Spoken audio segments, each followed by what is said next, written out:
इस दिन मेरा शौहर घर पर मौजूद न था। उसका दोस्त, जो हमेशा मुझे ऐसी नजरों से देखता था जैसे आंखों ही आंखों में कोई बात कर रहा हो, मेरे दरवाजे पर दस्तक देने आया। मैं पहले ही समझ चुकी थी क्योंकि उसकी नजरें मुझे हमेशा बेचैन किए रहती थीं। हकीकत तो ये थी कि वो मेरे शौहर से ज्यादा ज़हीन और खुश नजर आता था और मेरा दिल चुपके से उसकी तरफ खंचता था। जब दरवाजा खटखटाया गया तो मैंने पूछा, कौन है? बाहर से आवाज आई, भाभी जान, मैं साहिल हूं। मेरे दिल की धड़कन एकदम तेज हो गई। उसने पहली बार मुझे भाभी जान कहा था और इस लफ्ज में एक अजीब सी दलकशी थी, जैसे वो कुछ और ही कहना चाह रहा हो। मैंने फौरन दरवाजा खोल दिया। मैंने अपना चेहरा कुछ उदास सा बना लिया और बीमार होने का तासर दिया। आहिस्ता से कहा, मेरी कमर में बहुत दर्द है। साहिल ने मुस्कुराते हुए जवाब दिया, अगर आप चाहें तो मैं मरहम लगा देता हूं, दर्द जल्द ठीक हो जाएगा। इसकी बात सुनकर मेरी सांस अटक सी गई। मैं जानती थी कि वो दरहकीकत क्या कह रहा है, लेकिन मेरा दिल भी तो वही चाहता था। मैंने सिर्फ सिर हिलाया और वो अंदर आ गया। कमरे का माहौल एकदम बदल गया। इसने मरहम निकाली, थोड़ी सी अपनी अंगली पर लगाई और मेरे पास बैठ गया। इसका चेहरा मेरे बिल्कुल करीब था। इसकी सांस मेरी गर्दन को छू रही थी। जैसे ही उसने मेरी कमर पर मरहम लगानी शुरू की, मेरी सांसें तेज हो गईं। इसकी अंगलियों का लम्स सीधे मेरे दिल तक उतर रहा था। कभी वो हल्का सा दबाता, कभी ज्यादा। मैंने पलकें बंद कर लीं और अपने होंठ दांतों तले दबा लिए। साहिल ने आहिस्ता से कहा, भाभी जान, लगता है मरहम अपना काम कर रही है। इसकी मुस्कुराहट, उसकी नजरें, सब कुछ मेरे काबू से बाहर हो रहा था। मैं खामोश थी, लेकिन अंदर से मेरा सारा जिस्म कांप रहा था। इसकी अंगली कभी कुछ नीचे चली जाती, कभी कुछ ऊपर। मैंने उसका हाथ रोकना चाहा, लेकिन रोक न सकी। कमरे में सिर्फ मेरी सांसों की आवाज सुनाई दे रही थी। साहिल और करीब आया और आहिस्ता से बोला, मैं जानता हूं आप भी यही चाहती हैं, बस एक बार कह दीजिए। मैंने उसकी तरफ देखा। उसकी आंखों में वही बेचैनी थी जो मैं पहले भी महसूस करती थी। मैंने कुछ नहीं कहा, सिर्फ नजरें झुका लें। उसने मरहम मेज पर रखी और करीब आ गया। अब हम दोनों के दरमियान सिर्फ एक कदम का फासला था। मेरी अंगली उसके हाथ से जा लगी और मुझे लगा जैसे बिजली का झटका लगा हो।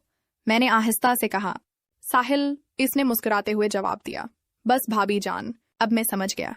कमरे की हवा गर्म हो गई थी। दरवाजा बंद था। शौहर घर पर नहीं थे और मैं और साहिल एक ऐसे मोड़ पर खड़े थे जहां से वापसी मुश्किल थी। साहिल ने मरहम मेज पर रखी और सीधा मेरी आंखों में देखने लगा। उसकी नजरें ऐसी थीं जैसे वो मेरे सारे वजूद को देख रहा हो।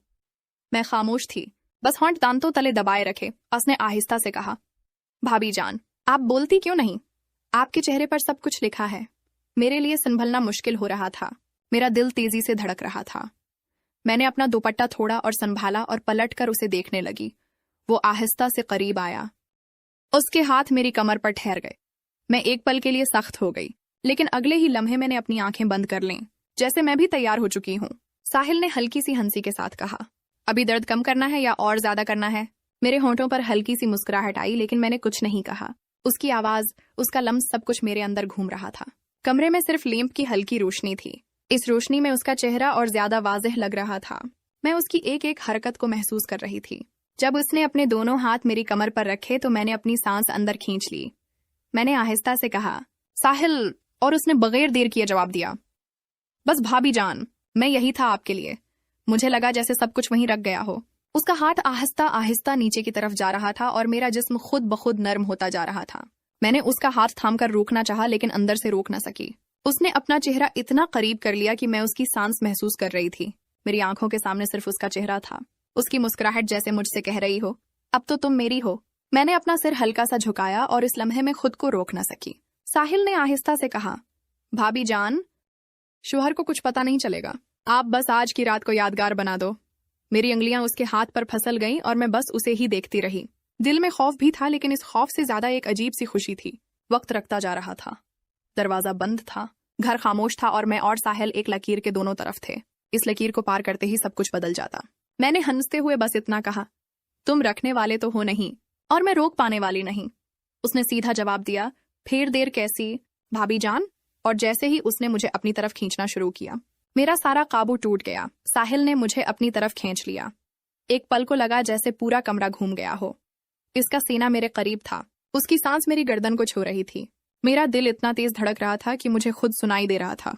मैंने उससे दौड़ जाने की कोशिश की, लेकिन उसने मेरी कलाई थाम ली। हल्की सी मुस्कुराहट के साथ बोला, अब तो आप मुझे रोक भी नहीं सकती भाभी जान। मेरी आंखें नीची थीं, लेकिन होठों पर एक हल्की सी मुस्कुराहट खुद ब खुद आ गई। मैं खुद भी तो यही चाहती थी। बस लफ्ज बोलने की हिम्मत नहीं थी। साहिल ने एक हाथ से मेरा दोपटा संभाला और दूसरे हाथ से मेरी कमर को। उसकी अंगलियां हल्की सी खिस गईं और मैं उसके करीब और चिपक गई। मैंने आहिस्ता से कहा, साहिल बस करो, लेकिन आवाज ऐसी थी जैसे रोकना नहीं बल्कि और बुलाना चाहती हूँ। वो करीब होकर मेरे कान के पास आहिस्ता आहिस्ता बोला, बस एक बार कह दीजिए रख जाऊं, वरना मैं अब रखने वाला नहीं। मेरी सांसें और तेज हो गईं। मैंने अपने होंठ दबा लिए, लेकिन आंखों में सब कुछ लिखा हुआ था। कमरे में सिर्फ लीमअप चल रहा था। इस रोशनी में उसके चेहरे की हर लकीर और तेज लग रही थी। उसकी नजरें मेरी आंखों से होती हुई होठों पर रख गईं। मैंने पलटकर उसकी तरफ देखा और बस इतना कहा, तुम्हें समझने के लिए मुझे कहना नहीं पड़ता। ये सुनकर साहिल ने एक गहरी सांस ली और मुझे और पास खींच लिया। अब हमारे दरमियान 1 इंच का भी फासला नहीं था। उसके हाथ मेरी कमर से कुछ ऊपर आ गए और मैंने पलकें बंद कर लीं। इस लम्हे मुझे लगा जैसे सब कुछ रख गया है।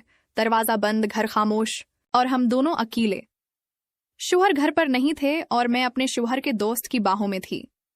साहिल ने कहा, भाभी जान, आज के बाद सब कुछ बदल जाएगा।